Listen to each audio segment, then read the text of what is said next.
غزنوی ایک نہایت دانشمند قابل ترین سپہ سالار تھا۔ آج ہم آپ کو اس کے دور حکومت کے بارے میں بتائیں گے۔ السلام علیکم، آپ دیکھ رہے ہیں نیوز ڈیلی۔ 1000 عیسوی کے قریب مسلمان ترکوں کے لشکر پنجاب کی سرزمین سے چھیڑ چھاڑ کرنا شروع ہو گئے تھے۔ چنانچہ عرب کے مسلمان سندھ سے آگے نہ بڑھے تھے، اس لیے اس خطہ اراضی کے بہت سے حصے ایسے تھے جہاں عرب مسلمانوں کی رسائی نہ ہو سکی تھی۔ 10ویں صدی کے آغاز میں ایران اور افغانستان کی حکومت عرب مسلمانوں کے ہاتھ سے نکل گئی اور یہاں ایران کے ایک حکمران خاندان سے تعلق رکھنے والے سامانی حکومت کرنے لگے۔ لیکن اسی صدی کے آخر تک سامانیوں کی حکومت کو بھی ترکوں سے خطرہ پیدا ہو گیا۔ یہ ترک وسط ایشیا کے رہنے والے تھے۔ وسط ایشیا کی لڑائیوں میں بہت سے ترک مسلمانوں کے ہاتھوں گرفتار ہوئے تھے اور مسلمانوں نے انہیں اپنا غلام بنا لیا تھا۔ انہی ترک غلاموں میں ایک الپتگین بھی تھا جس نے اپنی بہترین خدمات کے صلے میں آزادی حاصل کر لی تھی اور سامانیوں کی ملازمت میں ترقی کرتے کرتے اچھے عہدے پر پہنچ گیا تھا۔ 962 عیسوی میں جب ایک سامانی جو ایک الپتگین کا دشمن تھا تخت پر بیٹھا تو وہ اتنا طاقتور ہو چکا تھا کہ اس نے نئے بادشاہ کے خلاف بغاوت کر دی اور ایک چھوٹی سی فوج لے کر مشرقی افغانستان کی طرف بھاگ نکلا۔ یہاں آ کر وہ غزنی کے شہر اور اس کے آس پاس کے علاقے کا حکمران بن بیٹھا۔ 977 عیسوی میں الپتگین کی وفات کے بعد اس کا غلام سبکتگین غزنی کے تخت کا وارث قرار پایا۔ سبکتگین الپتگین کا غلام بھی تھا اور اس کی فوجوں کا جرنیل بھی۔ سبکتگین اگرچہ سامانیوں کو اپنا شہنشاہ مانتا تھا لیکن اس کے دل میں اپنی حکومت کو وسیع کرنے کی بڑی خواہش تھی۔ چنانچہ اس نے اپنے ہمسایہ حکمرانوں پر بہت سے حملے کیے اور لڑ جھگڑ کر غزنی کی حکومت کا رقبہ پہلے سے کئی گنا زیادہ کر لیا۔ ان مہموں میں سبکتگین کا بیٹا محمود بھی بھرپور حصہ لیتا تھا اور اس طرح غزنی کی حکومت کو مضبوط بنانے میں محمود کا بہت بڑا حصہ تھا۔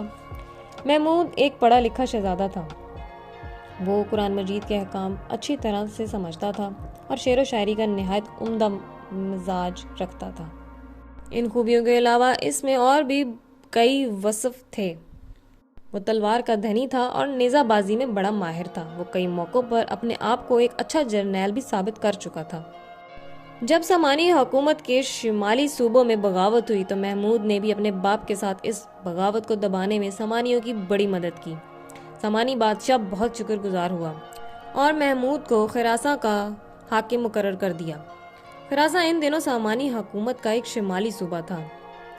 997 میں محمود ابھی خراساں ہی میں تھا کہ اس کا باپ سبکتگین فوت ہو گیا۔ مرنے سے کچھ روز پہلے اس نے محمود کے چھوٹے بھائی اسماعیل کو اپنا جانشین مقرر کر دیا۔ سلطان محمود غزنوی نہایت دانشمند، معاملہ فہم اور قابل ترین سپہ سالار تھا۔ وہ اپنے چھوٹے بھائی اسماعیل سے زیادہ تجربہ کار تھا۔ اسے حکومت کے کاموں کے علاوہ جنگی اور سیاسی معاملات میں بھی کافی تجربہ حاصل تھا۔ چنانچہ اس نے محسوس کیا کہ غزنی کی حکومت پر اس کا حق اسماعیل سے زیادہ ہے، مگر وہ یہ بھی نہیں چاہتا تھا کہ اپنے چھوٹے بھائی کو اس کے جائز حق سے محروم کر دے۔ اس لیے اس نے تجویز پیش کی کہ حکومت کو دونوں بھائیوں میں بانٹ لیا جائے، لیکن اسماعیل اس پر راضی نہ ہوا۔ اب محمود کے لیے اور کوئی راستہ نہیں تھا۔ اس نے مجبوراً غزنی پر حملہ کر دیا۔ اسماعیل کی فوجوں کو شکست ہوئی اور وہ خود گرفتار ہو گیا، مگر محمود اس کے ساتھ بڑی مہربانی کے ساتھ پیش آیا اور اس کا قصور معاف کر دیا۔ سلطان محمود غزنوی اپنے والد سبکتگین کی زندگی میں ہی ہندو شاہی سلطنت کے راجہ جے پال سے متعدد جنگیں لڑ چکا تھا۔ ان دنوں جے پال کی حکومت پنجاب سے لے کر صوبہ خیبر پختونخوا کے پار افغانستان کی حدود میں پھیلی ہوئی تھی۔ محمود جے پال کو شکست دے کر اس کے سرحدی قلعے چھین چکا تھا، مگر ابھی تک وہ کافی طاقتور تھا اور اس کی طاقتور حکومت محمود کے لیے مستقل خطرہ تھی۔ چنانچہ خلیفہ سے خطبات لینے کے بعد محمود نے جے پال سے دو ہاتھ کرنے کا فیصلہ کر لیا۔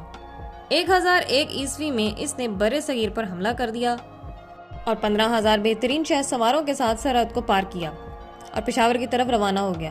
پشاور ان دنوں جے پال کی حکومت کا صدر مقام تھا اور اس کے پاس بہت بڑی فوج تھی۔ یہاں محمود اور جے پال کی فوجیں آمنے سامنے ہوئیں اور تیروں کی بوچھاڑ میں ایک دوسرے پر حملہ کرنے کے لیے آگے بڑھیں۔ ہندوستانی فوجوں نے اپنی تیر اندازی کے خوب جوہر دکھائے، لیکن محمود کے آدمی ان سے بہتر نشانہ باز نکلے۔ پھر اس کے شہ سوار بھی اچھے تربیت یافتہ سپاہی تھے۔ انہوں نے کچھ ایسی چالیں چلیں کہ ہندوستانی فوج میں افراتفری پھیل گئی اور وہ جلد ہی میدان چھوڑ کر بھاگ گئی۔ ہندوستان میں محمود کی یہ پہلی فتح تھی۔ سلطان محمود غزنوی نے اپنے دوسرے حملے میں پنجاب کے اندر کافی دور تک پیش قدمی کر لی تھی اور کافی کامیابیاں بھی حاصل کر لی تھی۔ اس نے راجہ بھٹنڈا کی فوجوں کو شکست فاش دی۔ 1 سال بعد وہ پھر ملتان کے قلعے پر طوفان کی طرح چڑھ آیا۔ ابھی وہ ملتان ہی میں تھا تو اسے پیغام ملا کہ اس کی سلطنت کے شمالی حصے پر دشمن نے حملہ کیا ہے۔ چنانچہ اس نے ملتان کو ایک ہندی راجہ سکھ پال کے سپرد کیا جو مسلمان ہو چکا تھا، اور خود آندھی کی تیزی کے ساتھ دریائے آمو کی طرف روانہ ہو گیا۔ یہ کوئی آسان کام نہیں تھا۔ دریائے آمو ملتان سے بہت دور افغانستان کے شمال میں واقع ہے، مگر ایک سپہ سالار کی حیثیت سے محمود کی سب سے بڑی خوبی یہی تھی کہ وہ اپنی فوجوں کو بڑی پھرتی اور تیزی کے ساتھ ایک جگہ سے دوسری جگہ لے جا سکتا تھا۔ چنانچہ ابھی غنیم اس کی سلطنت کے شمالی حصے میں قلعہ بندیاں کرنے بھی نہ پایا تھا کہ محمود بڑے جوش و خروش کے ساتھ اس کے سر پر آ دھمکا اور اسے آمو کے اس پار مار بھگایا۔ محمود ان حملہ آوروں کا پیچھا کر رہا تھا کہ اسے ملتان میں سکھ پال کی بغاوت کی خبر ملی۔ اسے یہ بھی معلوم ہوا کہ سکھ پال نے اسلام چھوڑ کر پھر ہندو مذہب اختیار کر لیا ہے۔ چنانچہ ان دنوں موسم سرما زوروں پر تھا اور بڑی شدت کی سردی پڑ رہی تھی، مگر محمود ہمت ہارنے والا کب تھا؟